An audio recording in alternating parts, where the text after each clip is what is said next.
오늘은 부활주일도 아닌데 부활의 첫 열매 또는 그리스도께서 죽은 자 가운데서 다시 살아나셨습니다 하는 제목으로 함께 말씀을 나누고자 합니다.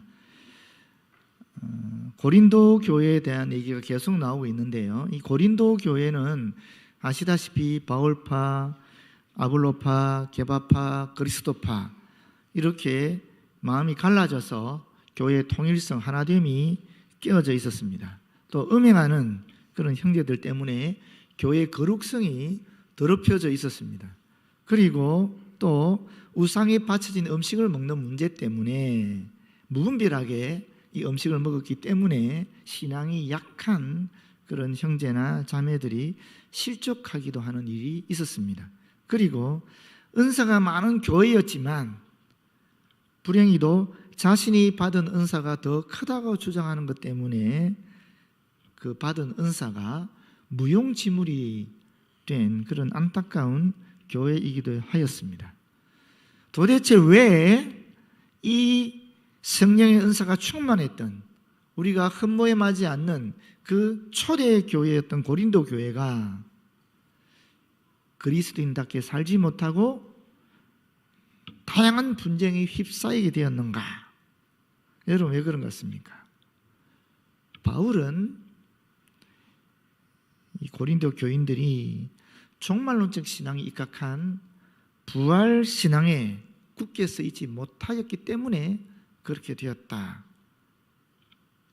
라고 생각했고, 그 문제의 전 교회의 문제를 해결하기 위해서 제시한 것이 바로 오늘 이 본문의 말씀입니다. 사실은 우리가 수많은 문제거리가 사람이 있다 보니, 사람이 함께 거하다 보니까 문제가 발생하지만 그 문제의 근원은 어딘가? 이 종말론적인 부활신앙을 우리가 가지고 있지 않기 때문이다라는 것입니다. 먼저 첫 번째로 오늘 본문 말씀을 통해서 하나님께서는 바울에게 전한 그대로 우리에게 전하십니다. 그리스도께서 죽은 자 가운데서 다시 살아나셨다, 부활의 첫 열매가 되셨다라는 것입니다. 그럼 이 부활의 첫 열매가 되었다, 그리스도께서 죽은 자 가운데 다시 살아나셨다 하는 것이 어떤 의미를 가지고 있는가 하는 것을 한번 보겠습니다. 12절 상반절에 보게 되면 그리스도께서 죽은 자 가운데서 다시 살아나셨다 전파되었거늘, 다시 말하면 바울이 전한 복음의 핵심은 무엇인가? 그리스도께서 죽은 자 가운데서 다시 살아나셨다 하는 그 내용이었다라는 것입니다. 또 20절에도 보게 되면 그러나 이제 그리스도께서 죽은 자 가운데서 다시 살아나사 잠자는 자들의 첫 열매가 되셨도다 라고 또 분명하게 덧붙여서 이야기하고 있습니다. 결론적으로. 그럼 이 부활의 의미가 도대체 무엇인가 하는 것입니다. 여러분, 부활이라는 것은 다시는 죽음이 주장할 수 없는 상태로 되살아나는 것을 의미합니다. 단순히 재생되는 것을 의미하는 것이 아니라는 것입니다. 다시는 죽음이 주장할 수 없는 상태, 이게 어떤 말이겠습니까? 이것은 하나님께 대해서 사는 것이고 하나님과 더불어 살아가는 것을 말하는 것입니다. 그래서 로마서 6장 10절에 보게 되면 그가 죽으심은 죄에 대하여 단번에 죽으시며 그가 살아계심은 하나님께 대하여 살아계심이라 라고 얘기하고 있는 것입니다. 부활은 하나님께 대하여 사는 것이고 하나님과 더불어 사는 것이라는 것입니다. 그렇기 때문에 죽음의 위협이 없는 것이죠. 그렇기 때문에 근심이나 슬픔이 없다라는 것입니다. 그것이 부활이라는 것입니다.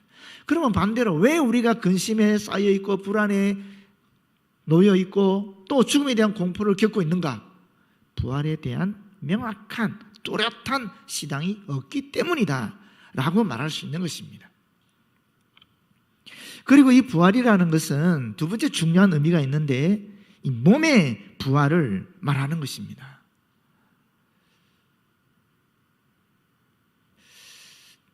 예전에 우리가 신학대학원에서 공부할 때는요, 이 영혼 불멸과 죽은 자의 부활에 대해서 다르게 배웠어요. 그때만 해도 죄송합니다 이런 얘기해서 오스카 쿨만이라는 신학자가 나와서 이 성경에 헬라적인 영혼 불멸 사상이 너무나 많이 들어와 있는데 이것은 성경적인 것이 아니다. 그건 헬라 사상이다. 이 히브리 사상과 헬라 사상이 다른 사상이다 이렇게 얘기했어요. 그래서 성경에서 이 헬라 사상을 제거해야 바른 기독교 신앙을 찾을 수 있다라고 얘기했었습니다. 그런데 최근에 제가 이 설교를 준비하면서 여러 논문을 읽어보니까 특별히 우리 장신대의 신약학 교수인 성종 교수님이라든지 또는 조직신학 교수이고 총장하셨던 김명룡 교수님이 쓰신 이 논문들을 보니까 생각이 또 바뀌었더라고요. 확실히 해석이 바뀌었어요. 보니까 그분들 오스카 쿨만이라는 사람이 잘못 해석했다라는 거예요. 성경은 사실은 헬라 사상도 들어와 있고 히브리 사상도 다 들어와 있는데 이걸 떼서 분리해서 생각할 수 없다라는 거예요. 그렇다고 성경에 헬라 사상만 있는 것도 아니고 히브리 사상이 있는 것만도 아니고 그렇다라는 거예요. 그러면 성경은 정확하게 뭐라고 얘기하고 있느냐면 인간은 이 속사람과 겉사람으로 구성되어 있다는 것입니다. 그럼 이 속사람이 뭔가? 속사람은 영혼적인 나라는 거예요. 겉사람은 육체적인 나라는 거예요. 그럼 죽음이라는 것은 사실 이 육체적인 몸을 상실한 상태가 되는 것인데 그때는 속사람이라는 거죠. 이 겉사람을 벗어나서 속사람이 되는 것이라는 겁니다. 여기서 왜 사람을 얘기하는가? 사람은 사실은 의식이 있는 존재잖아요. 생명이 된 거잖아요. 생명이 사람이지 않습니까? 그러면 우리가 죽었어요. 죽게 되면 이 영혼적인 내가 이 육체를 떠나는 거죠. 육체의 몸을 벗어버리고 존재하는 거잖아요. 그럼 그때는 어떻게 될까? 그때는 의식이 있는 것입니까? 없는 것입니까? 한번 생각해 보시죠, 여러분. 의식이 있을까요? 없을까요?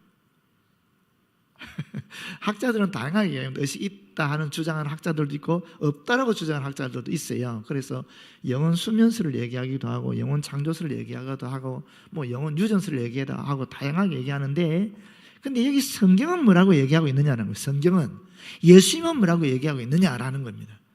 예수님이 묘한 비유를 하나 들었어요. 그게 거지 나사로와 부자에 대한 얘기였어요. 그때 거지 나사로가 죽었죠, 그죠? 죽었을 때 의식이 있었어요, 없었어요? 없었어요? 거지 나사로가 어디에 있었습니까? 아브라함과 함께 있었죠. 그런데 의식이 있었어요, 없었어요? 있었습니다.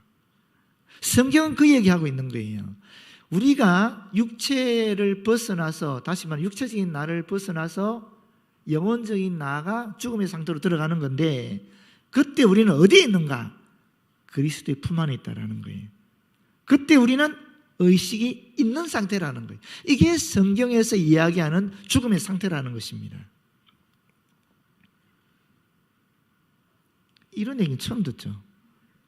저도 처음 봤어요.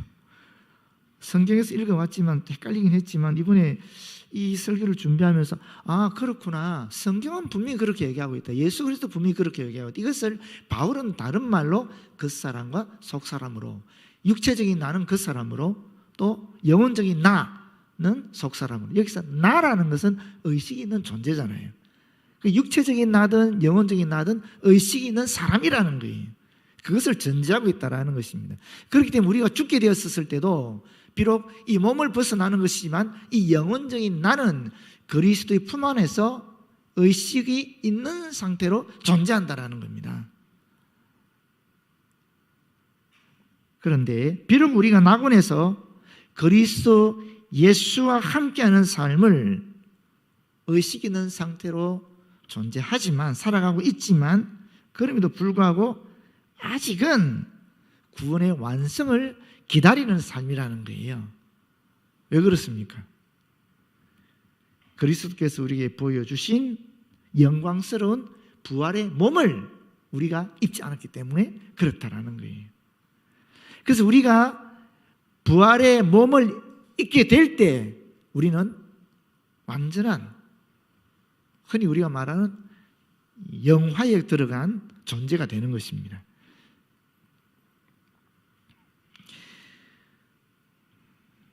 이것이 영혼 불멸과 죽은 자의 부활의 상태라는 겁니다. 그래서 여기 빌립보서 1장 23절 24절에 보게 되면 내가 그 둘 사이에 끼었으니 육체적인 나와 또 영혼적인 나, 겉사람과 속사람 사이에 끼어 있는데 차라리 세상을 떠나서 그리스도와 함께 있는 것이 훨씬 더 좋은 일이지만은, 그렇게 하고 싶지만은 내가 육신으로 있는 것이 너를 위해서 더 유익하다라고 바울이 이야기하고 있는 것입니다. 그 다음에 첫 열매는, 그러면 이 부활의 의미를 우리가 알았는데 첫 열매는 어떤 의미가 있는가? 세 가지 의미가 있습니다. 첫 번째는 모든 것이 하나님의 것이라는 신앙 고백의 의미가 있습니다. 구약에 보게 되면 첫 열매는 무조건 하나님께 드려야 되었습니다. 그것이 추수한 것이든 과일을 짜서 낸 즙이든 또는 가축의 처음 태어난 것이든 상관이 없이, 심지어 사람도 처음 난 아들은 하나님께 드려야 되었습니다. 물론 사람의 경우에 하나님께 번제로 드릴 수 없으니까 대신 속전이라고 해서 다른 것으로 대신했지요. 이 세상의 모든 것이 하나님께 속한 것이다 하는 일종의 신앙 고백이 바로 이 첫 열매를 주님께 드리는 행위였다는 것입니다. 두 번째 첫 열매는 수확물 전체를 대표한다는 그런 의미를 가지고 있습니다. 모든 것이 하나님의 것이라면 모든 것을 다 하나님께 드려야 되지요. 그런데 하나님은 오직 처음 난 것, 첫 열매만을 당신께 바치게 함으로써 그것을 통해서 우리가 모든 것을 다 드리지 않아도 마치 다 받으신 것처럼 인정해 주셨다라는 것입니다. 그래서 수확물 전체를 대표한다라고 볼 수 있는 것이죠. 이것은 사실 우리가 칭의라는 말과도 굉장히 연결되는 것 같아요. 그리스도께서 우리의 첫 열매가 되셨다 하는 그런 의미가 여기 있는 것입니다. 마지막 세 번째 같은 의미긴 한데 연결해서 후에 거둘 결실까지도 다 암시하고 있다, 포함하고 있다라는 것입니다. 첫 열매라는 것은 시간적으로 처음 나오는 열매가 첫 열매잖아요. 그러나 그 뒤에 나오는 모든 추수물, 결실들까지도 사실은 다 내포하고 있는 것이 이 첫 열매라는 의미입니다. 그렇다면 앞에서 말씀드린 것처럼 예수님께서 죽은 자의 첫 열매가 되었다라는 것은 바로 주 안에 있는 우리 모두가, 그리스도인들이 이 부활의 능력과 생명을 이미 우리 안에 가지고 있다는 것을 말하고 있는 것입니다. 그렇지 않습니까? 예수의 부활이 우리의 대표예요. 또 예수의 부활은 우리의 부활까지도 다 내포하고 있는 것이기 때문에 이미 우리는 비록 이 땅에 살아가고 있지만 그리스도의 부활을 믿음으로 받아들였으니까 그리스도의 부활 때문에 그분이 우리의 대표가 되시고 그 후에 결실인 우리들의 부활까지도 내포하고 있기 때문에 이 땅에서 살아가는 우리는 그리스도의 부활과 생명, 능력을 이미 소유하고 있다는 것입니다. 그래서 부활신앙을 정확하게 가지고 있으면 죽음도 불안도 또 염려도 사실은 우리를 얽매일 수 없다라는 것입니다. 그런 의미가 이 속에 부활의 첫 열매라는 이 개념 속에 담겨 있다는 것입니다. 크게 두 번째로, 만약에 그리스도께서 죽은 자 가운데서 다시 살아나지 않았다면 어떻게 되겠습니까? 바울이 얘기하는 거죠. 12절 하반절에 너희 중에서 어떤 사람들은 어찌하여 죽은 자 가운데서 부활이 없다 하느냐 이렇게 얘기하고 있지 않습니까? 여러분, 왜 고린도 성도들은 분명히 예수께서 부활하셨다, 예수께서 우리의 죄를 대신해서 십자가에 못 박혀 죽으셨다, 그 사실을, 그 십자가의 죽으심과 부활하심을 우리가 받아들이게 되면 우리는 영원한 생명을 얻게 된다 하는 것을 받아들였으니까 교회 온 거잖아요. 근데 고린도 교회 안에 죽은 자 가운데서 부활이 없다라고 주장하는 사람들이 생겼겠습니까? 왜 그랬을 것 같습니까? 그 시대에 당시의 인간관이라든지 또는 세계관이라든지 시대 정신이 그러했기 때문에 그 세상의 가치관이 교회 안에 들어오면서 이와 같은 주장이 생겼다는 것입니다. 오늘이나 그 당시나 2000년 전에는 똑같이 이 신앙의 가치관하고 이 세상의 가치관이 다르다라는 것을 보여주고 있는 것입니다. 오늘날에도 우리가 그리스도 신앙의 가치관을 살아가게 되면은 교회 안에 문제가 없습니다. 그러나 계속 세상의 가치관들이 교회 안에 들어오게 되면서 이것이 문제를 발생시키는 것입니다. 플라톤은 이렇게 얘기했어요. 플라톤은 인간은 사실 이 영혼과 육체로 구성이 되어 있는데 이 썩어질 수 없는 본질이 뭔가? 영혼이라는 것입니다. 이것은 창조되지 않은 고귀하고 신성한 실체라는 것입니다. 원래 이 영혼은 천상에, 이데아라는 천상에 존재하고 있었는데 이것이 지상에 있는 육체에게 거하게 되었다라는 것입니다. 이것이 인간의 지상의 삶이라는 거예요. 그런데 죽게 되면 어떻게 되는가? 죽게 되면 이 감옥과 같은 육체에서 이 영혼이 해방되어서 본래 있었던 천상으로 귀향하게 된다는 것입니다. 돌아가게 된다는 것입니다. 그래서 그 죽음이라는 것은 삶의 끝이 아닙니다.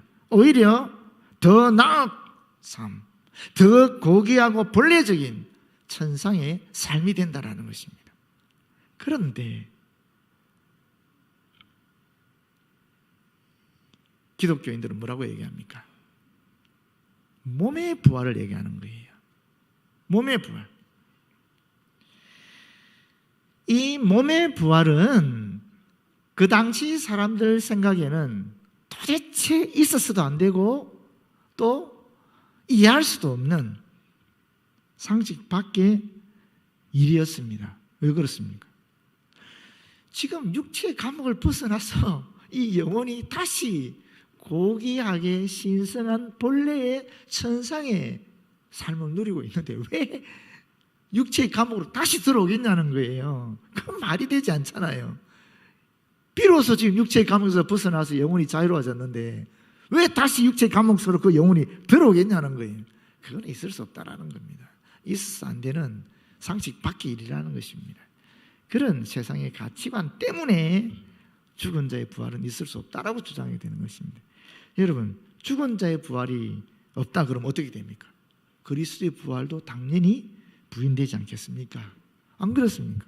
만일 13절이죠. 죽은 자의 부활이 없으면 그리스도도 다시 살아나지 못하셨으리라. 16절, 만일 죽은 자가 다시 살아나는 일이 없으면 그리스도도 다시 살아나시니 없었을 터이요. 강조하는 겁니다. 반복해서.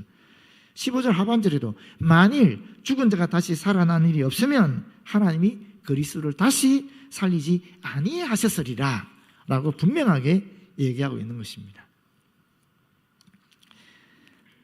다시 두 번째 주제로 들어갑니다. 그리스도께서 죽은 자 가운데서 다시 살아나지 않았다면 어떻게 되겠습니까? 단적으로 말하면 다 헛것이다라는 것입니다. 헛것, 텅 빈 상태의 공허함 또는 무의미함을 말합니다. 이것은 생명을 풍성하게 창조하신 이 하나님의 충만한 경지와 반대되는 개념입니다. 다 헛것이라는 것입니다. 무엇이 헛것인가? 첫 번째, 바울이 전파한 복음이 헛것이라는 것입니다. 14절이죠. 그리스도께서 만일 다시 살아나지 못하셨으면 우리가 전파하는 것도 헛것이요. 바울이 전파하는 것, 헛것이다. 우리가 전파하는 것도 이렇게 되어 있는데 직역하면 바울이 전파한 것이 무엇입니까? 복음이잖아요. 그 복음의 핵심 내용이 무엇입니까? 그리스도의 죽음과 부활이지요. 그게 다 헛것이라는 것입니다. 그 결과 복음이 헛것이 되면 그 결과는 무엇이겠어요? 바울은 사기꾼이 되는 것입니다. 15절 상반절이죠. 또 우리가 하나님의 거짓 증인으로 발견되리니 우리가 하나님이 그리스도를 다시 살리셨다고 증언하였습니다. 사기꾼이라는 자기들은. 두 번째, 무엇이 헛것인가? 믿음이, 우리의 믿음이 헛것이라고 이야기하고 있습니다. 14절 하반절, 또 너희 믿음도 헛것이며 헛것이다 너희 믿음도. 17절 상반절에도 똑같이 얘기합니다. 그리스도께서 다시 살아나는 일이 없으면 너희의 믿음도 헛되다 라고 얘기하고 있습니다. 우리의 믿음이 무엇입니까? 예수께서 우리의 죄를 위하여 십자가에 못 박혀 돌아가셨고 부활하셔서 우리를 영원한 생명으로 이끄신다. 그거 아닙니까? 그 믿음이 헛것이 되는 거죠. 세 번째, 궁극적으로 복음이 헛되고 또 우리의 믿음이 헛되게 되면 어떻게 됩니까? 구원도 영원한 생명도 결국 헛된 것이 되어버리는 것입니다. 17절 하반절, 너희가 여전히 죄 가운데 있을 것이요 라고 얘기하고 있는 것입니다. 여러분, 죽음이 무엇입니까? 죽음이란 죄의 결과로 온 것이거든요. 그렇지 않습니까? 그런데 예수께서 이 죄의 결과인 죽음을 인간으로서 경험하신 거거든요. 그런데 다시 살아나지 않게 되면 여전히 죄의 결과 속에 빠뜨려져 있는 거잖아요. 그렇지 않습니까? 예수님이 우리를 죄로부터 구원해 주셔야 되는데 당신 스스로도 죄의 결과인 죽음에 그대로 매여 있으면은, 죽어진 상태로 그대로 있으면 우리를 구원할 수가 없잖아요. 당신도 지금 죄를 극복하지 못했는데 어떻게 우리를 죄에서, 그 죽음에서 구원할 수 있겠습니까? 말이 안 되는 거잖아요. 그래서 그리스도께서 다시 살아나지 않으시면 우리의 구원도 헛된 것이 된다라는 것입니다. 로마서 4장 22절 분명히 얘기하고 있죠. 예수는 우리가 범죄한 것 때문에 내어줌이 되었고 죽으셨다는 거죠. 또한 우리를 어렵다 하시기 위하여 살아나셨느니라. 우리를 구원하시기 위해서 살아나셨다라고 분명히 이야기하고 있는 것입니다.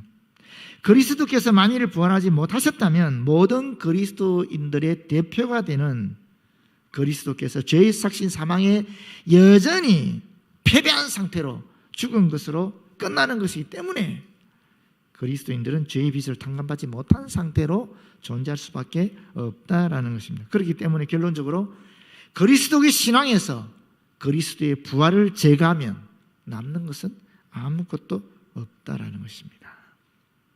여러분, 우리가 그리스도인이라고 얘기하면서 부활을 부정한다면은 그건 진정한 그리스도인이 아니라는 것입니다. 영원한 생명을 상실하게 되는 것이거든요. 18절 말씀에 또한 믿음이 헛되고 여전히 죄 가운데 있게 된 결과로 그리스도 안에서 잠자는 자도 망하였으리니, 잠자는 자, 깊은 잠에 빠진 것을 의미하는데 다시 말하면 결국 그리스도인들의 죽음을 말하는 것입니다. 그리스도인들은 눈을 감자마자, 죽자마자 그들의 영혼과 육체가 영원한 생명을 상실하여 완전히 파멸해 버린다라는 것을 말하고 있습니다. 그렇게 되면 어떻게 됩니까? 19절 말씀처럼 그리스도인들보다 더 불쌍하고 비참한 존재는 없게 되는 것입니다. 만일 그리스도 안에서 우리가 바라는 것이 다만 이 세상의 삶뿐이면 모든 사람 가운데 우리가 더욱 불쌍한 자이리라. 왜 그렇습니까? 만일 그리스도께서 다시 살아나지 않았다면 그리스도인들은 예수의 생명이 그들 앞에 나타나리라는 그런 소망이 없이 우리들 스스로 예수의 죽으심을 짊어지고 다니는 꼴이 된다는 것입니다. 그리스도의 십자가를 짊어지고 다니는 거예요. 그리스도의 십자가가 무엇입니까? 우리에게 주신 가르침이죠. 하나님을 사랑해라. 그 다음에 뭡니까? 이웃을 사랑해라. 이웃을 어떻게 사랑한다고요? 어느 정도로 사랑해야 됩니까? 원수를 사랑하는 만큼 이웃을 사랑해야 되는데 그보다 더 고통스러운 일이 어디 있습니까? 이 땅을 살아가면서 원수는 갚아야 되는 거죠. 그런데 원수를 사랑해야 되면 얼마나 고통스럽겠습니까? 안 그렇습니까? 이 땅이 끝인데, 이 땅이 끝인데 굳이 우리가 원수를 사랑할 이유가 어디 있습니까? 이 땅이 끝인데 굳이 우리가 절제하면서 희생하면서 봉사하면서 살아갈 이유가 어디 있습니까? 그냥 이 땅에서 마음껏 누리고 사는 것이 훨씬 더 좋지, 안 그렇습니까? 그럼에도 불구하고 우리가 왜 가진 것을 우리 스스로 마음껏 쓰지 않고 주의 말씀대로 하나님을 사랑하는데 또 이웃을 사랑하는데 심지어 죽이고 싶은 그 원수조차도 용서하고 사랑하면서 이 땅을 살아가려고 하는가? 부활이 있으니까. 하나님 앞에 우리가 다시 설 것이니까. 그렇지 않습니까? 결론적으로 말씀드리면 여러분, 죽은 자의 부활이 없다. 이런 명제를 반박하는 간단한 방법이 있죠. 죽은 자가 다시 살아난 하나의 사례만 증명해도 되는 거잖아요. 그렇지 않습니까? 그런데 이 당시에 바울을 비롯한 성도들은 정확한 증거를 가지고 있었어요. 바로 예수 그리스도께서 다시 살아나신 것을 직접 목격했거든요. 15장 4절에서 8절까지 보시게 되면 이렇습니다. 장사 지낸 바 되셨다가 성경대로 사흘 만에 다시 살아나사 첫 번째 게바에게 보이시고 베드로에게 보이셨다는 거예요. 후에 12 제자에게 보이셨습니다. 그 후에 500여 형제에게 일시에 보이셨습니다. 그 중에 이 편지를 쓰는 당시에만 해도 지금까지 대다수는 살아있고 그 500여 명이 아직 살아있는 사람들이 대다수라는 거예요. 어떤 사람은 잠들었으며 그 후에 야고보에게 보이셨으며 예수님의 동생 야고보입니다. 그 후에 또 모든 사도에게도 보이셨습니다. 맨 나중에 만삭되지 못하여 난 자 같은 내게도 바울에게도 보이셨다라는 겁니다. 죽은 자 가운데서 부활은 없다 하는 것이 그 시대의 정신, 그 시대의 가치관이었는데 봐라, 예수께서 부활하셨다는 것을 이렇게 목격한 사람이 많고 우리 중에도 있지 않느냐? 나도 그렇고 이미 대다수가 아직까지 살아있지 않느냐? 그런데 어떻게 죽은 자의 부활이 불가능하다고 얘기할 수 있느냐 하는 얘기를 하는 것입니다. 여러분, 그래서 이 부활이라는 것은 그리스도 신앙의 역사적인 뿌리입니다. 부활 신앙에서 주일 예배가 비록되었고요. 또 예수님의 부활을 기뻐하면서 주의 날을 지키고자 모였던 그 예배의 공동체와 함께 교회가 시작됐습니다. 두 번째, 구원의 근거가 됩니다. 사실 이 부활을 부인해버리면 죽은 자의 부활도 불가능해지고 또 우리의 신앙도 헛된 것이 되고 동시에 우리의 구원도 원천무효가 되어버린다는 것입니다. 세 번째는 종말론적인 삶의 자세를 이 부활신앙이 제공해주고 있는데요. 죽어서 천국 가는 것이 아니라는 것입니다. 그건 당연한 거죠. 우리가 살아가는 데 있어서 무엇이 더 중요하냐? 나는 언젠가 죽어서 내 몸이 다시 살아나서 하나님 앞에 서게 될 날이 있을 것이다 하는 그 믿음. 이게 종말론적인 부활신앙이거든요. 이것이 있을 때에 우리가 오늘 지금 여기를 살아가면서도 참으로 일체가 은혜요 감사임 그리스도다운 그리스도인의 삶을 살아갈 수 있게 된다는 것입니다. 여러분, 그래서 부활은 우리 신앙에 보이지 않은 기초입니다.